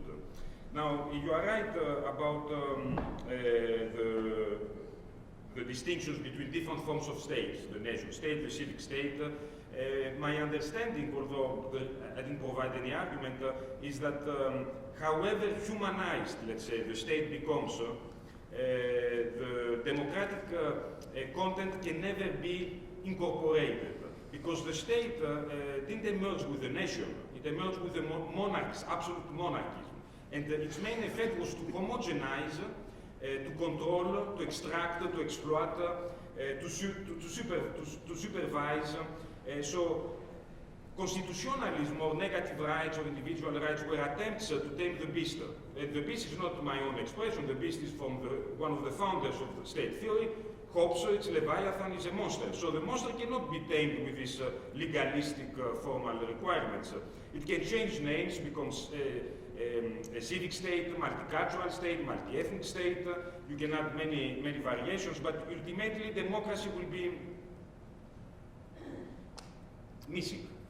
It does not fit into this institutional arrangement of political authority. It's hierarchical, it's absolutist, it comes from the top. It doesn't fit. It's just the opposite of what is democratic practice and democratic thinking. So I don't see why after 5 centuries we are still so attached to this monster, but this might be another discussion. That produces also statelessness. But the question about the Palestinians is very interesting because their international law is a bit confused. On the one hand, the Palestinian territories are considered a kind of semi-state, so they have passports, but other countries like Germany do not recognize this passport. So it's even so problematic this because the category of statelessness does not fully describe the exceptionality of that case. So I would say that here statelessness as a concept, as a juridical concept, fails us in that sense. But let's not forget that the two conventions for statelessness have been signed by very few countries, by minority. Most of the countries have not signed them. So the first 54 convention is signed by 70 countries out of 195, and the second convention of 61 for the reduction of statelessness have been signed by 50 countries. So a very small amount, it's not even international law, it's something very peculiar. But I don't share this kind of, we can make any analytical differentiations of state forms, ultimately it's one and the same in its truth. Federico, I don't know how to answer your question, because I think the problem with Arendt is that although she's great in making distinctions, in this essay, in this chapter, in the essay she wrote about statelessness, she does not make distinctions. She puts everything together, like statelessness, rightlessness, loss of political community, loss of humanity, everything. Like if the state, your state, if you lose the protection of your state, that you become a primitive. And I found this a very problematic statement, because precisely forms of democratic activity can emerge in states of illegality and extra-legality. So I take also statelessness to be a privileged space for political engagement. Now, I don't know, Sorel, well, what can I say? This is, I have to think because I don't know exactly how to address it now. This Malatesta, Sorel, for me they are different thinkers. In the sense that in the one there's the mythical, in Malatesta there isn't, and many other aspects. But Malatesta did define anarchism as stateless socialism. I don't think that was the... I was referring to Malatesta when he says, don't ask me about programs because we will see what the future, I mean, the revolutionary fight will lead us to a great place. He says that. I mean, which is... Yeah, in a sense, he was not so wrong in some historical cases because, as we know, the council system pre-existed its theoretical formulation. Partly.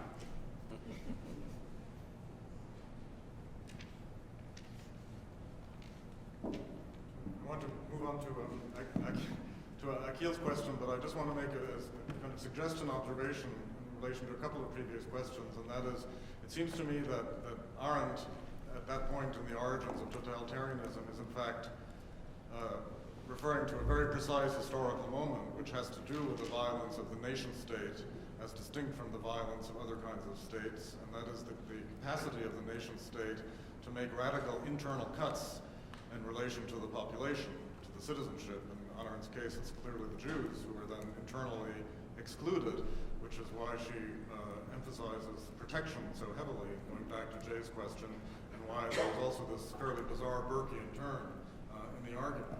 Now, on this question of protection, it seems, in relation to Nathaniel's question, that the multinational corporation exists beyond states, but in fact also exists as a kind of multi-statist entity in the the sense that it can actually demand exactly that kind of protection from any state that it chooses, right? So that in fact it has headquarters, literally and figuratively, in those multiple states exactly so that its teams can exercise specific forms of protection according to whatever state it may be in.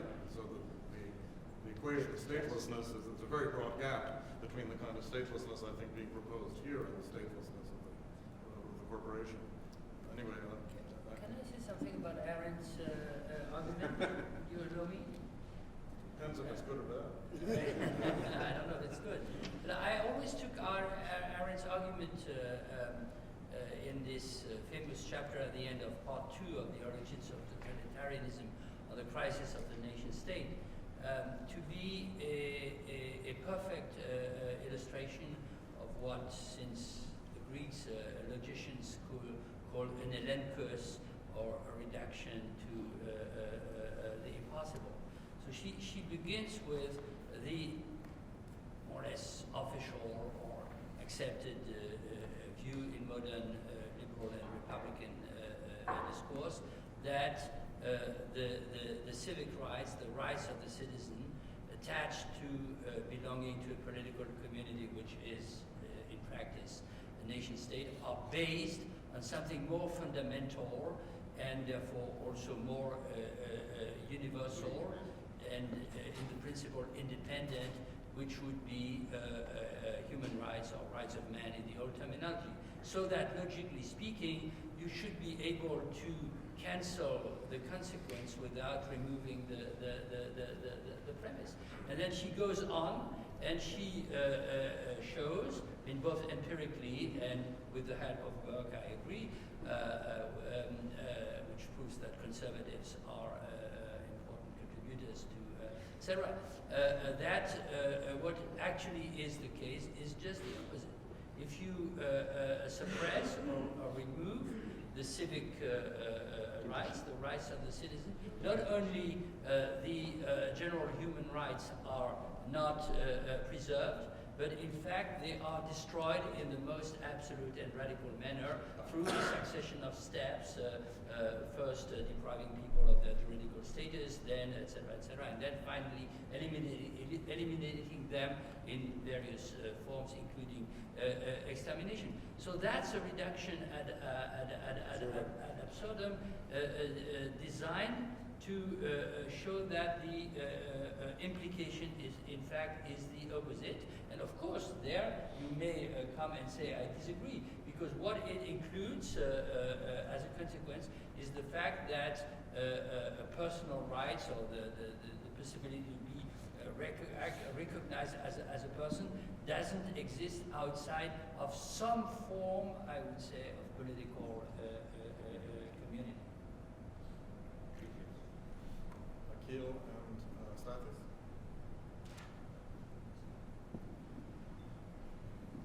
There's a question for both Andreas and Etienne.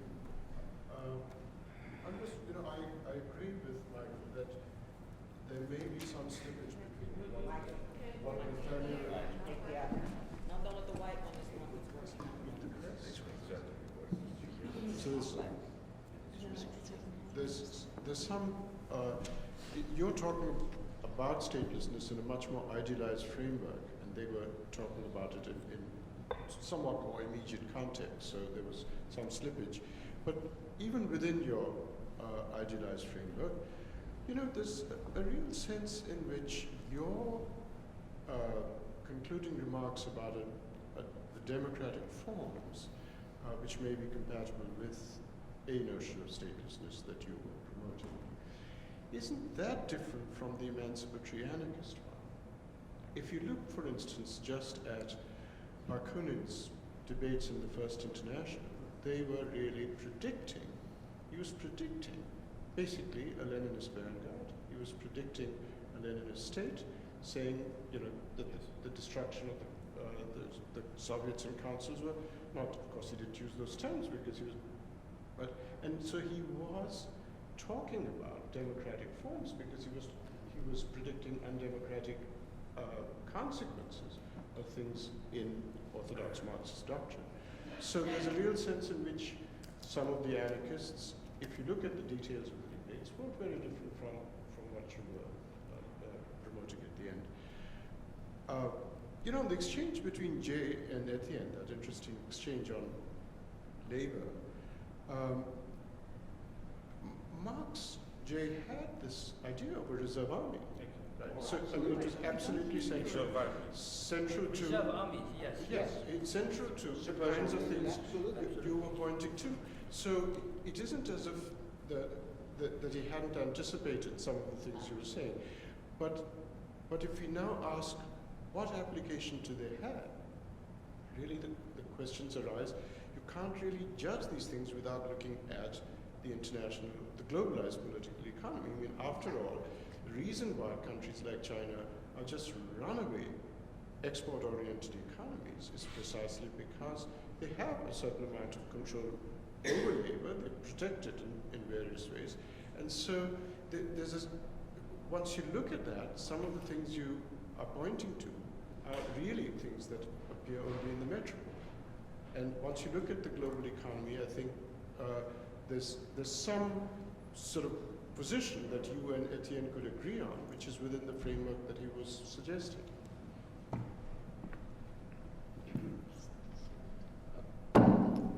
Yes, very briefly, actually. Andreas, if I may speak in name of another, I think that you missed one of the points that Ariella was making, which I think is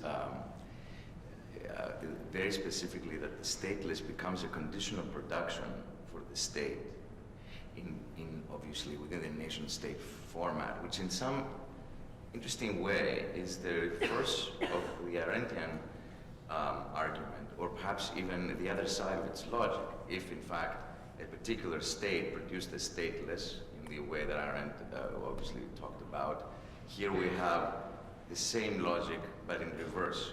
This makes, I do think that you need to address this. And then just an offhand remark, which I was struck in relation to the two papers. It seems to me that what Andreas is trying to do with an affirmative and autonomous concept of the stateless is not unlike theories of the unproductive that attempt to eschew to get out of the logic of exploitation. I don't know if you necessarily need to address it. I'm not sure I understood. Well, there is a whole discussion of particularly in sexuality studies, queer theory, and so on. I mean, that the unproductive as a category is one that can actually become a kind of an explosive mechanism in the logic of exploitation. I'm just making this as a remark. It's an offhand remark. It seems to me similar to the attempt that Andres is making by trying to make this, to think of the stateless in this fashion. Can I follow up? I'm sorry. Can I follow up on this?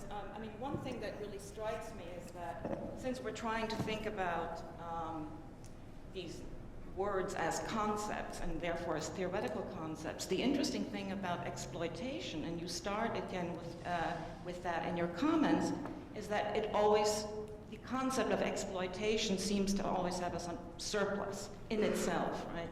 So right now there is that which is underexploited, or you talk about overexploitation. And so if exploitation in Marx's theory is a structural question, right? It's not a question of subject and object, it's a structure. And yet it is denoting a structure that always kind of misses the mark, right? It's always over or below. And therefore I think you started your comments with, well, actually I also have to talk about domination or alienation or whatever. So if we can just...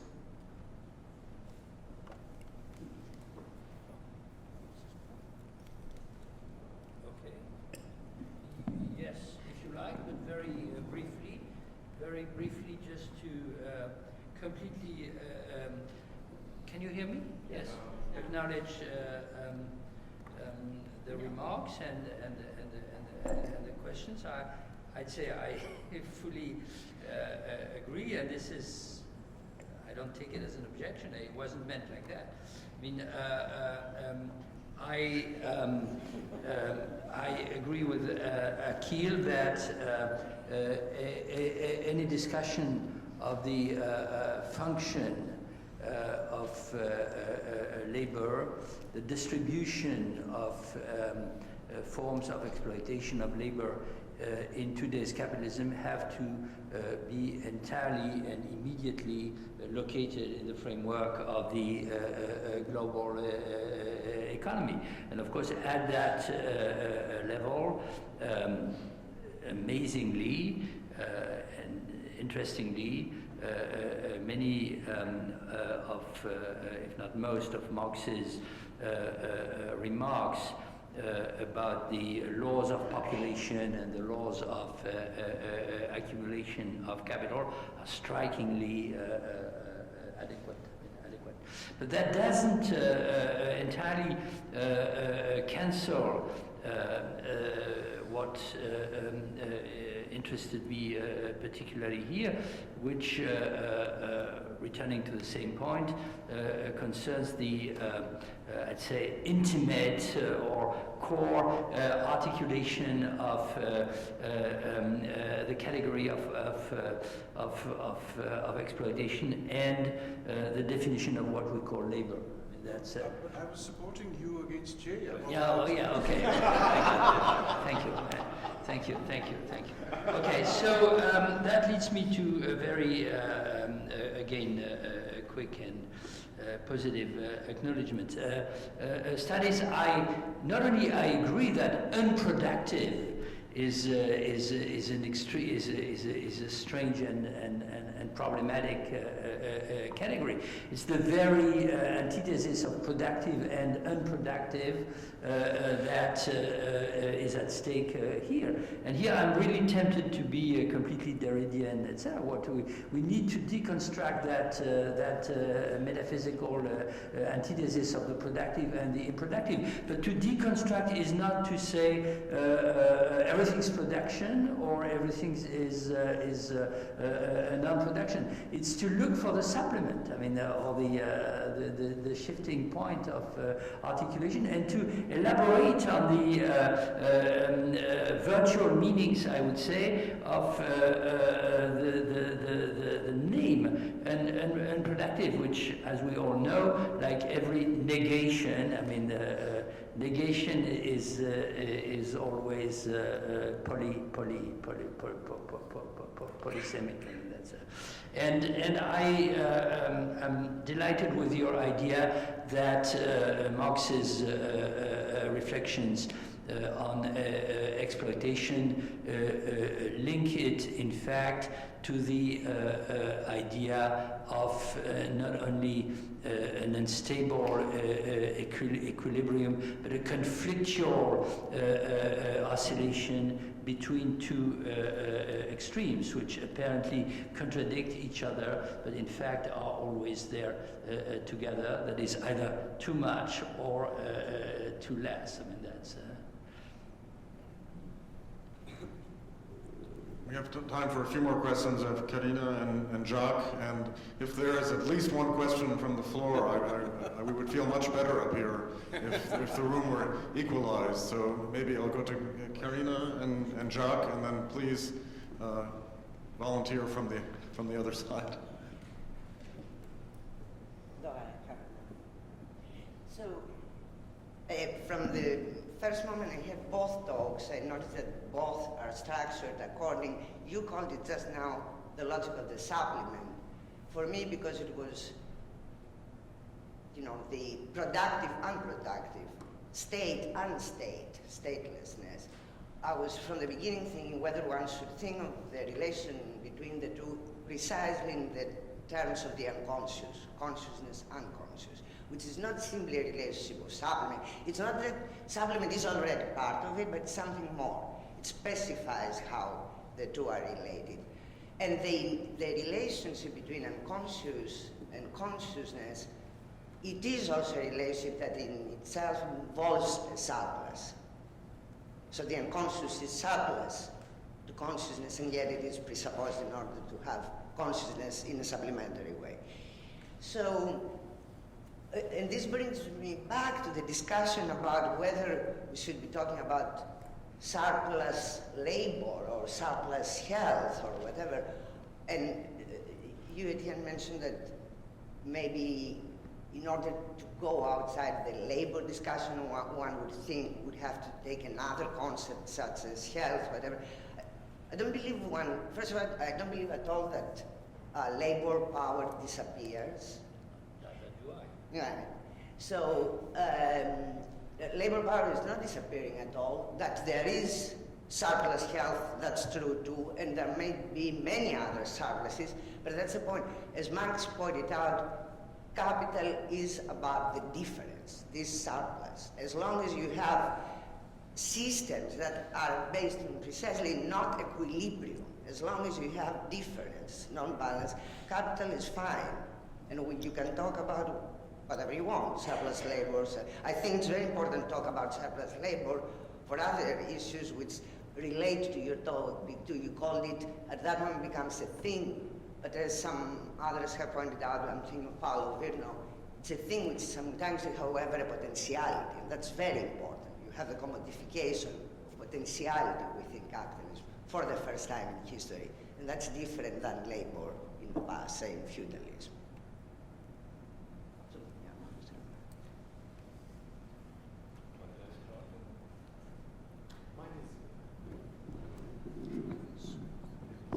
Does this one work? This one? Okay. So this is more in the nature of a little methodological observation, and it has to do with the two concepts of concept that were on the table before us. Here, on one side, one, Andreas's that was described as a kind of internally incoherent notion of statelessness. Speak in the mic. I'm speaking. Oh, no. How can you accuse me of not speaking into the mic? You, Etienne, of all people. And then the other one. So on one hand, Andreas's conception of the deficiency of concepts that results from a kind of internal incoherence. On the other side, Etienne's sense that all concepts are only to be understood relationally. And the methodological proposition I would make is that the nature of political concepts is to be perched in a kind of tense space between these two notions of the incompleteness of the concept. This would be something that we're perhaps going to be discussing in the course of today and tomorrow. Anybody from out there would like to? Andreas, would you like to? Just yes, to some comments of Akil that first of all, anarchism comes very close, but the problem is that explicitly they rejected any form of government. I think that was the ultimate tragedy and the mistake of the anarchist movement, that they thought any form of government is a state form. So democracy can assume governmental forms and work with them in an emancipatory way. But yes, there is a close relationship. Like Stathis has said, democracy is archaic anarchy.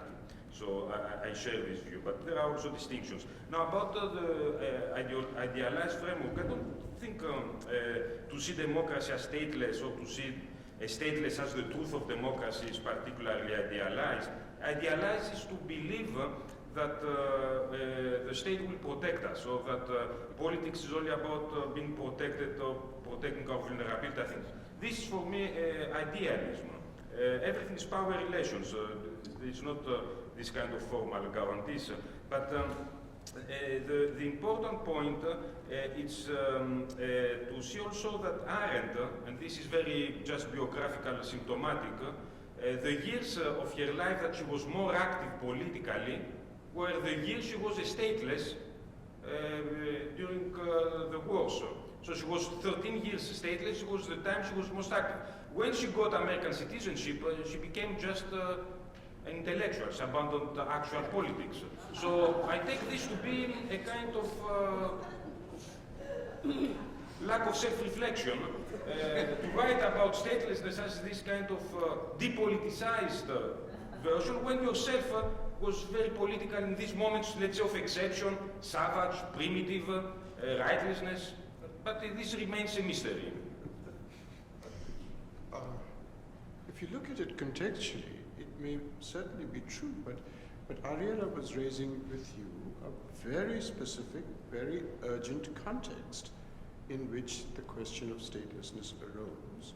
The points you're making now are perfectly compatible with hers and Nathaniel's point that you may appeal to the state in the form of a certain form of resistance in the present, even though they agree with you about how it may go awry in just the ways you're saying. But the fact is they're looking at urgencies of a kind in which the appeal to state may be a form of resistance, even if they agree with you about the way in which things may go wrong. So there really is got to be a distinction between some level of idealization which you're insisting on and the urgencies that they are rightly speaking to from within the context they're interested in.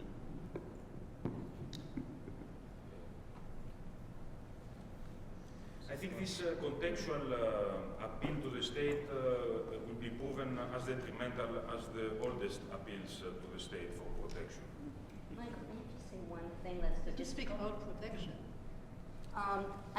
a logistical issue. For those of you who may not be as familiar with the political concepts project, it actually has two different registers, right? One is the site of the conference itself. The other site is a journal, which is in the form of lexical entries, which is why we said to Etienne, you only get one, you only get one. It's not because some of us don't think of concepts as constellations, right? Or that we don't think of them as sites of vibration, a la Deleuze and Guattari. But one thing that's going on here is a play back and forth of the content of the concept that we're working with, the political nature, how political concepts themselves differ from concepts in general, but also the concept of the concept, right? Because we're not all dealing precisely with that same form. And something that's developed over the last few years is a sort of more reflection as we're teaching the pedagogy of the concept, right? Exactly what's at stake in the kind of concept of the concept we're using.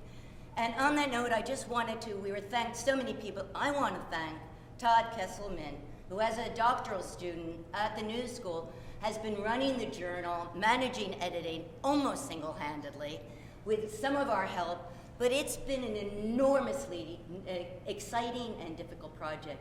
But part of the two-part project here is that this discussion you will find incorporated into, I don't mean with the names assigned, but almost every entry reflects the conversation here. So your participation is really very much invited. And anyone who hasn't seen that journal, it's just online. Just go, Azule and political concepts, and you'll find it. Ophir, concept. He's got a fabulous one. So thank you. I just wanted you to all know about that. Now a very, very short coffee break, and we will be back in less than 5 minutes.